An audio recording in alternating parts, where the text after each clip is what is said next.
सदारत कर रहे हमारे बड़े भाई शमीम अहमद साहब और शानदार नकाबत कर रहे गुलाम रब्बानी साहब और इस डैश पे बैठे हुए तमाम स्कॉलर और यहाँ मैं तो कहूँगा चंद अशखास जो वाकई काबिल दाद के मुस्तहिक हैं, जो अपना कीमती वक्त निकाल करके हम लोगों को सुनने का काम कर रहे हैं। जबकि मैं जानता हूं कि हम लोगों से ज्यादा अच्छी बातें भी ये लोग कर सकते हैं अगर यहाँ मौजूद हों।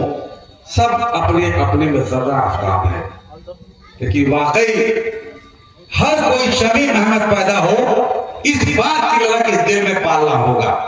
हर कोई शमीम अहमद बने। कुछ बात है कि हस्ती मिटती नहीं हमारी, बड़े भाई लोग हैं। कुछ बात है कि हस्ती मिटती नहीं हमारी, सदियों रहा है दुश्मन दौरे जहां हमारा। मैं कहना चाहता हूं बड़ी दिल की अमीर गहराइयों से, उर्दू को किसी औरों ने हमसे जुदा नहीं किया, हमने खुद उससे जुदा होने का फैसला कर दिया। बताइए कि कौन शख्स है जो उर्दू के अखबार कौमी तंजीम लेता है? कौन है? शुरू किया था आपने माँ के गोद के बाद, जब मदरसा और मकतब में गए थे तो अली बे पे से शुरू किए थे। आज हम उससे कितना दूर होते चले जा रहे हैं। आज अगर हमारा बेटा बेटी पैदा होता है तो सबसे पहले खोजते हैं कि किस जगह कौन सा बढ़िया स्कूल है, नहीं खोजते हैं कि किसी मकतब में भी बच्चों को भेजना, किसी मदरसे में भी भेजना है। और सबसे बड़ी बात कि जिस घर में आपकी पैदाइश हुई है, अल्लाह और अल्लाह के रसूल का जिक्र होता है, कुरान शरीफ से अपने बच्चे की शुरुआती तालीम करनी है। खुद हम अपने आप को दूर किए जा रहे हैं, तो ये आहत लेना होगा, सब लोगों को लेना होगा। हम लोग तो पॉलिटिकल लोग हैं, हम लोग का मत छोड़िए, हम लोग की बात को मत कीजिए, क्योंकि हम लोग मफाद परस्त हैं। लेकिन वाकई कौम के कुछ लोग जिम्मेदार होते हैं जो पूरी जिंदगी लगा देते हैं किसी एक मशगले के लिए, किसी एक मंजिल मकसूद तक पहुंचने के लिए। आज वही शमीम अहमद ने मंजिल मकसूद तक बंगाल में उर्दू को पहुंचाने का काम बिला दाखिल किया, और आज क्या मिला है हमको आप भी जानते हैं, मैं भी जानता हूं। मैं कलकत्ते के सरजमी पर भी इनसे मिलने का काम करता हूं। मुझे याद है जब से इनसे ताल्लुकात मेरे वसी हुए, मैं कभी कलकत्ता गया और शमीम अहमद से ना मिलूं, मेरा दौरा मुकम्मल नहीं हुआ। अरे वैसा उन्होंने किया, और आज कई प्रोग्राम में वो मुझे मधु करते हैं, ये उनका एहसान है, उस लाख मुझे समझते हैं। और आज मैं बड़ा मशगूल रह रहा हूं, सब लोग रह रहे हैं जिनकी सोच है कहीं ना कहीं किसी विधानसभा लड़ना।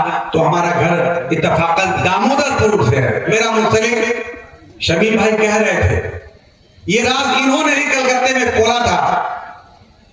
मेरे वालिद मोहतरम डॉक्टर हाफिज मोहम्मद कासिम इनके बुजुर्ग हुआ करते, इनके उस्ताद होते थे। जब मेरा तारुफ इनसे हो रहा था तो इन्होंने कहा कि मैं जब हिफ्ज़ दर्स मुकम्मल कर रहा था तो डॉक्टर हाफिज कासिम साहब ने मुझे पढ़ाने का काम किया। बड़ा फख्र महसूस हुआ, मैं उस घराने से ताल्लुक रखता हूं। शमीम भाई आज उस मदरसे में पढ़े, कहीं ना कहीं उनकी फिक्र जगी, तब जाकर के आज उर्दू की लड़ाई लड़े और कामयाब हुए। आज उसको मंजिल मकसूद तक पहुंचाने का काम किया, और आज उनकी जबान से या पहले से उन्होंने इसको मुकम्मल कर रखा हो, या आज उनके दिल से यह बात निकल गई कि हिंदी को राष्ट्रीय जबान के लिए हम लड़ाई लड़ेंगे और उर्दू को दूसरी जबान का दर्जा दिलाने के लिए हम लोग लड़ाई लड़ेंगे। तो हम लोग लब्बैक कहते हैं कि उनके शाना बशाना चलने का काम हम भाई भी करेंगे उनके साथ। और हम गुजारिश करेंगे कि सारे साथी कौम के लोग और बिरादराने वतन भी उनके साथ लग जाइए। ये छोटी बात उन्होंने नहीं कहा है, बहुत बड़ी बात इस छोटे से जल से उन्होंने रखने का काम किया है। इसकी गूंज पूरे चंपारण में ही नहीं बल्कि पूरे बिहार में सुनाई देगा, पूरे हिंदुस्तान में सुनाई देगा। तो इस आहद और इस संकल्प के साथ कम वक्तों में जो इन्होंने ये महफिल को सजाया है, वाकई काबिले दाद है हमारे शमी भाई, और हम दुआ गो हैं इनके लिए कि अल्लाह ताला इनको उम्र दराज करे और ऐसे नेक काम करते चले आए, और हम लोग को भी पीछे पीछे लेते चलने का काम करे। हमारे इश्तियाक भाई मुस्कुरा रहे हैं। आप लोगों ने मुगल आजम फिल्म देखा होगा, उसमें दिलीप कुमार और हीरोइन मधुबाला थी, लेकिन फिल्म के डायरेक्टर के आशिफ थे, खयाम ने म्यूजिक दिया था। ये ड्रामा कुछ इस तरह का ही है। तो मैं हर तहरीक में इश्तियाक को देखता हूं, बड़ी खुशी होती है। नहीं, वो पॉलिटिकल प्राणी नहीं है, कहीं दिल में कहीं जज्बात कोई ख्याल हर लीडरान के होता है, करते हैं, लेकिन जो भी इस्लामिक तहरीक होता है, बला झिझक मैं कहना चाहता हूं कि इश्तियाक उसके लिए दामे दुर्मे सुखरे खड़े रहते हैं, और उसका एक मैं भी मिसाल हूं और शमीम भाई भी मिसाल है। हम लोग को पुष्ट बनाए करने का काम भाई इश्तियाक आलम सब करते रहते हैं, इसके लिए मैं उनको भी दिल की गहराई से मुबारकबाद देना चाहता हूं। तो बस कम वक्तों में बहुत बहुत शुक्रिया आप लोग आए और इस महफिल को यादगार बनाने में अपना रोल अदा किया। अल्लाह ताला इस नेक ख्वाहिशात को, आपके और हमारे नेक ख्वाहिशात को अल्लाह ताला कबूल करे, और शमीम भाई को आगे बढ़ने में अल्लाह ताला इनको नवाजने का काम करे। बहुत बहुत शुक्रिया।